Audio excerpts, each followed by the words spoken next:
حضرت عائشہ صدیقہ رضی اللہ عنہا فرماتی ہیں کہ جب آخری عشرہ آتا تو آپ صلی اللہ علیہ وسلم عبادت کے لیے کمر کس لیتے اور پوری رات جاگتے اور اپنے گھر والوں کو بھی جگاتے۔ حضرت عائشہ رضی اللہ عنہا فرماتی ہیں کہ رمضان کے آخری عشرے میں اللہ کے رسول صلی اللہ علیہ وسلم عبادات و طاعات کی ادائیگی میں اتنی محنت کرتے جتنی دوسرے دنوں میں نہیں کرتے۔ حضرت عائشہ صدیقہ رضی اللہ عنہا فرماتی ہیں کہ میں نے عرض کیا، اے اللہ کے رسول،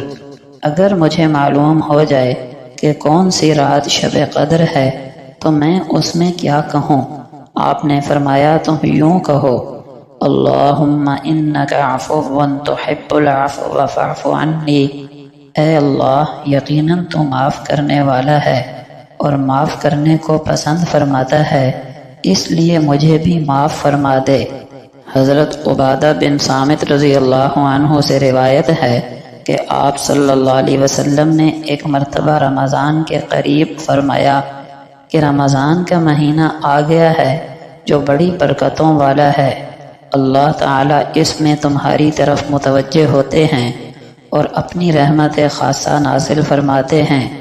گناہوں کو معاف فرماتے ہیں، دعاؤں کو قبول کرتے ہیں، تمہارے تنافس کو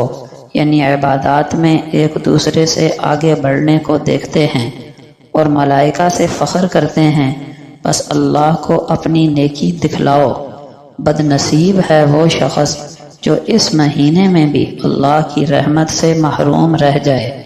حضرت ابو ایوب انصاری رضی اللہ عنہ فرماتے ہیں کہ رسول اللہ صلی اللہ علیہ وسلم نے فرمایا، جس نے ماہ رمضان کے روزے رکھے اور اس کے بعد ماہ شوال کے 6 روزے رکھے تو یہ زمانے بھر کے روزوں کی طرح ہے۔ اہل علم نے شوال کے 6 روزوں کو مستحب کہا ہے اور یہ 6 روزے شوال کے ایام میں کبھی بھی رکھے جا سکتے ہیں، لگاتار بھی رکھ سکتے ہیں اور الگ الگ بھی۔ ان روزوں کے ساتھ رمضان کے روزوں کو ملانے سے پورے سال کے روزے اس طرح ہو جاتے ہیں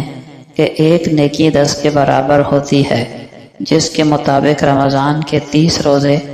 10 مہینوں کے برابر ہو جاتے ہیں، جن میں اگر مزید 6 کا اضافہ کر دیا جائے تو باقی 2 مہینے بھی آ جاتے ہیں اور پورے 12 مہینے کے روزے رکھنے کے برابر ہو جاتا ہے۔